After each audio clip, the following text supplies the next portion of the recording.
with a cross, Lewandowski with a header, it's 2-0. Robert Lewandowski has scored 2 goals in 2 minutes.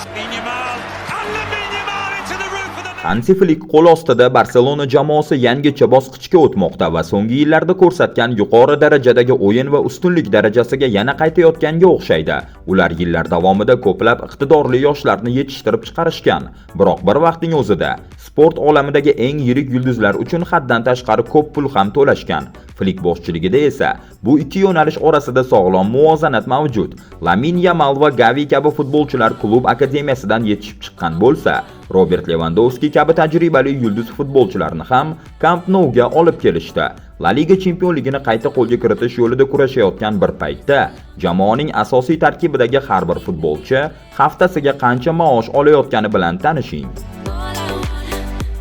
Interfutbol kanali videolar ketma-ketligini tayyorlashda davom etishi uchun sizlarning yordamingiz kerak. Agar bu video sizga manzur bo'lsa, albatta like va izoh qoldirishni unutmang. Siz like bosasiz, biz esa siz uchun ishlashda davom etamiz. Darvozabonlar. Barselonaning birinchi raqamli darvozaboni sifatida Marc-Andre ter Stegenning jamoadagi eng ko'p maosh oluvchi posbon bo'lishi hech kimni hayron qoldirmaydi. U hozirda haftasiga 120 ming yevrodan ortiq daromad qilmoqda. Agar u sog'lom bo'lsa, darvoza posboni sifatida unga ishonch bildirilishi shubhasiz. U dunyodagi eng yaxshi darvozabonlardan biri hisoblanadi.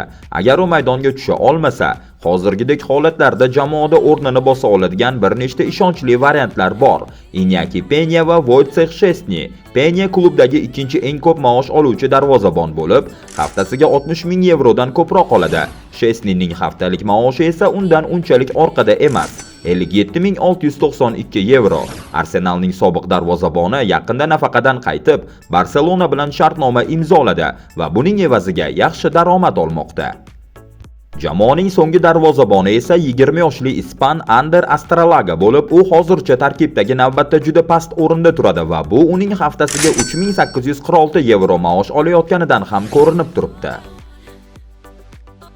Himoyachilar. Himoya chizig'iga nazar tashlasak, bu yerda hammadan sezilarli darajada ko'proq maosh olayotgan yagona futbolchi Jules Koundedir. U 2022-yilda Sevilladan sotib olingan va o'shanda tarixdagi eng qimmat markaziy himoyachilardan biriga aylangandi.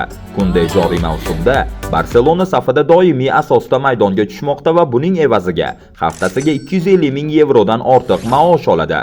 Ronald Araujo esa 2025-yilning yanvarida yangi shartnoma imzolagach, Camp Noudagi ikkinchi eng ko'p maosh oluvchi himoyachiga aylandi. Uning a'lo darajadagi o'yini yangi haftalik 192.308 yevro maosh bilan mukofotlandi. Uchinchilikda esa Inigo Martinez turibdi. U haftasiga 180.385 yevro ishlab topmoqda. U joriy mavsumda faqat bitta liga o'yinini o'tkazib yubordi va jamoaning asosiy figuralaridan biri hisoblanadi. Uning shartnomasi mavsum oxirida yakuniga yetadi. Shuning uchun yaqin kelajakda unga maosh oshirilishi ehtimoli bor. Shunday deyish mumkin bo'lmagan futbolchilardan biri bu Andreas Christensendir. Uning haftalik maoshi 173.077 yevro bo'lib, u ham jamoadagi eng ko'p maosh oluvchi himoyachilar qatorida.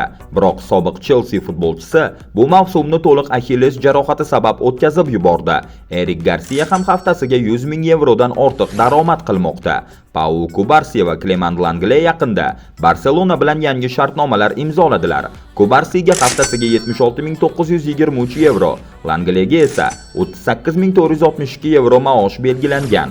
Alejandro Balde esa har hafta 30 ming yevrodan biroz ko'proq oladi. Camp Noudagi eng kam maosh oluvchi himoyachi esa Hector Ford bo'lib, u haftasiga 16.154 yevro olsa-da, bu ham sezilarli darajada katta summa hisoblanadi.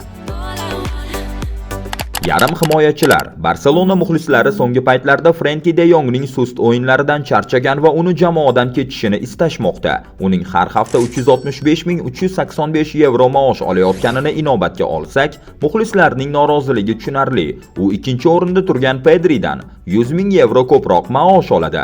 Pedrining haftalik maoshi 240.385 yevro. Gavi esa bu ro'yxatda keyingi bo'lib, u haftasiga 180.385 yevro maosh oladi. Shu tariqa jamoada 100 ming yevrodan ortiq maosh olayotgan yarim himoyachilar aynan shu 3 futbolchi. Yarim himoya chizig'ini Barselona akademiyasidan yetishib chiqqan 3 futbolchi to'ldiradi. Fermin Lopez, Mark Casado va Mark Bernal. Ular 2024-yilda yangi shartnoma imzolashdi va yaqin yillarda jamoada qoladigan bo'lishdi. Bu uchlik haftasiga mos ravishda 76.923 yevro, 10.000 yevro va 6.154 yevro maosh olishadi. Hujumchilar Flick qo'l ostida Barselona dunyoning eng hayajonli hujumkor jamoalaridan biriga aylanishdi va ular ixtiyorida juda kuchli hujumchilar bor. Robert Lewandowski yildan yilga natijasi pasayib bormoqda. 36 yoshda bo'lishiga qaramay, u joriy mavsumda 14 ta o'yinda 15 ta gol urdi. Uning haftalik 640.962 yevro maoshi juda katta tuyulsa-da, hech bo'lmaganda u maydonda o'z ishini bajaryapti. Ansu Fati bir vaqtlar Camp Nou'da eng istiqbolli yosh futbolchi edi, ammo rejalar unchalik o'xshamadi. Shunga qaramay, u hozirda haftasiga 268.269 yevro maosh olmoqda. Rafinha esa Angliyadan Ispaniyaga o'tib o'z o'yinini ancha yuqori darajaga ko'tardi. U haftasiga 250.000 yevroga yaqin maosh oladi. Ferran Torres va yangi futbolchi Dani Olmo ham haftasiga 200.000 yevro atrofida maosh oladi. Lamine Yamal esa Lionel Messidan beri Barselona akademiyasidan chiqqan eng katta muvaffaqiyat hikoyalaridan biridir. Bu o'smir istedod hozir dunyoning eng yaxshi yosh futbolchilaridan biri sanaladi. Uning istedodiga nisbatan shartnomasi ancha arzon. U haftasiga 31.115 yevro oladi. Pau Victor va Pablo Torre esa hujum chizig'ini to'ldiradi. Ularning haftalik maoshlari mos ravishda 7.308 yevro va 4.038 yevro. Xulosa, Hansi Flick boshchiligida Barselona jamoasi nafaqat sport natijalari, balki klub ichidagi iqtisodiy va tarkibiy muvozanat borasida ham yangi bosqichga chiqmoqda. Klub tarkibida yulduz futbolchilar bilan bir qatorda akademiyadan chiqqan yosh istedodlarga ham katta e'tibor qaratilayotgani sezilmoqda. Lewandowski, Rafinha va Araujo kabi futbolchilar klub muvaffaqiyati uchun hal qiluvchi rol o'ynayapti. Boshqa tomondan, Frenkie de Jong va Ansu Fati kabi futbolchilarning yuqori maoshlariga qaramay, ularning o'yini muxlislar va tahlilchilar tomonidan tanqidga uchramoqda. Akademiyadan chiqqan Lamine Yamal, Gavi, Fermin Lopez kabi yosh futbolchilar esa klub kelajagi sifatida qaralyapti va ularning nisbatan arzon maoshlari klub byudjetini muvozanatda ushlab turishga yordam bermoqda. Bu esa Flickning uzoq muddatli rejalariga mos keladigan sog'lom moliyaviy va sportiy siyosat yuritilayotganidan dalolat beradi. Umuman olganda, Barselona hozirgi tarkibi va ichki siyosati bilan nafaqat La Ligada, balki Yevropa miqyosida ham yuqori natijalarga erishishga tayyor ko'rinmoqda. Do'stlar, agar siz videoni shu joygacha ko'rgan bo'lsangiz, ehtimol sizga yoqqandir. Shuning uchun kanalga obuna bo'lishingizni va albatta qo'ng'iroqchani bosishingizni so'rayman. Ushbu harakat bilan siz kanalni targ'ib qilishda yordam berasiz va videolarimizni birinchi bo'lib ko'rasiz. Asosiysi esa sog'lig'ingizni ehtiyot qiling. Keyingi videolarda uchrashguncha salomat bo'ling.